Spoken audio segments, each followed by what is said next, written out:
La dame que je vais te montrer là, c'est Nicole Bacharan, qui est politologue française et qui est spécialiste de la société américaine et qui est spécialiste des relations franco-américaines. Bon, elle est sur un plateau télé et elle parle d'Elon Musk et de Donald Trump, comment il a gagné l'élection et quelle société Elon Musk et Donald Trump veulent mettre en place. Il les compare au pire des régimes totalitaires que cette planète ait connus au cours du dernier siècle. Regarde et on en parle juste après.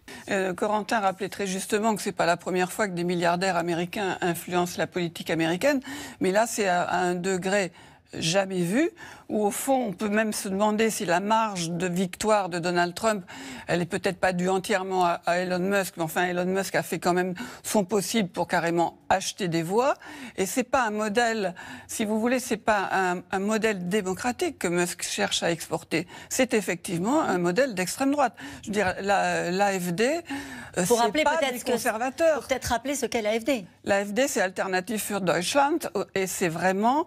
Ce sont des pro-nazis, oui. Ni plus ni moins, et des pro-Poutine. Donc ça va très très loin, puisqu'on sait que l'agenda de Poutine, depuis fort longtemps, c'est de déstabiliser nos démocraties, de décrédibiliser nos élections, de mettre le chaos, de remettre tout en question. Rien n'est vrai, on peut quand même toujours voir les choses autrement, etc. Et tout d'un coup, on a les États-Unis qui participent à fond de cette déstabilisation c'est quand même nouveau, ça. Démocratique. C'est extrêmement dangereux, surtout pour nous. Ouais. Non mais, t'as entendu ce qu'il faut pas entendre, quoi. Musk aurait acheté des voix. Le mec, c'est un milliardaire. Il a des sociétés qui tournent à plein régime. Il a sa société Tesla qui est en train d'exploser. Regardez par rapport à ce qu'elle était, ce qu'elle est devenue maintenant, et quand elle était au bord du gouffre, et comment elle est maintenant. Voilà. Bon, bref. Et regardez SpaceX, et j'en passe, et Neuralink, et tout ça. Le type, il voit son pays se déliter. Il voit en Donald Trump un type qui peut sauver le pays. Il lui apporte son soutien.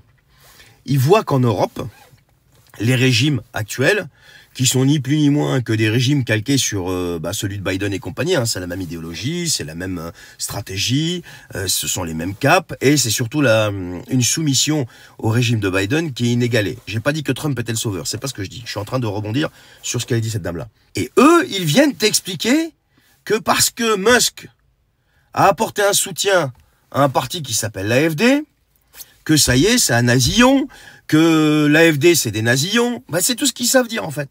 C'est l'extrême droite, que la société qu'ils voient, c'est pas une société démocratique, c'est un danger pour nos démocraties, c'est une société de pure extrême droite, donc c'est un totalitarisme abject, etc., etc., etc. Quand est-ce que vous allez sortir de ce narratif en fait? Est-ce que vous croyez une seconde que les gens croient encore à ce que vous racontez? Est-ce que vous ne croyez pas que les gens ont vu clair dans votre stratégie, qui est la stratégie de la peur permanente, même si elle est politologue et tout ce que tu veux? J'ai du respect pour sa profession, c'est pas ça. Et la personne en elle-même, j'ai du respect pour elle, je la connais pas, et je veux pas la connaître. Mais ce que je veux dire, est-ce que vous ne croyez pas que les gens voient clair dans cette stratégie de la peur permanente? Est-ce que vous pouvez leur faire vivre pire encore? Parce que je rappelle quand même que vos régimes sont en train d'emmener tout le monde vers la guéguerre. Ceux que vous défendez, ils emmènent tout le monde vers la guéguerre, tranquillement, mais on y va. On a affaire à un mec qui veut arrêter tout ça. Donc la question qui se pose, madame la politologue, où est le totalitarisme? Qui est totalitaire? Qui est en train de mettre en danger les pays et leur peuple? Qui? Il faut répondre à ça. Il faut répondre à ça.